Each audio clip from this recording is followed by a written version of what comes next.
I came up with a cash register for my daughter, who is setting up a store with some of her smaller dolls. Step 1.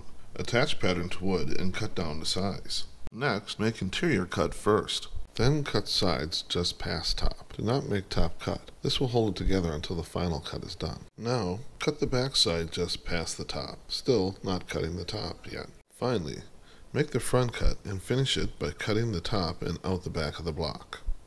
Now let's take it out and see what it looks like.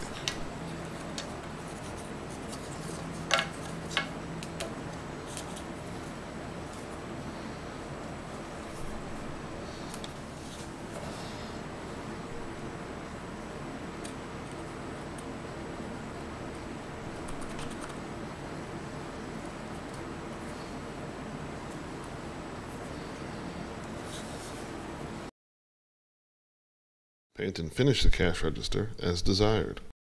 Thanks for watching. Plans available at jeplans.com.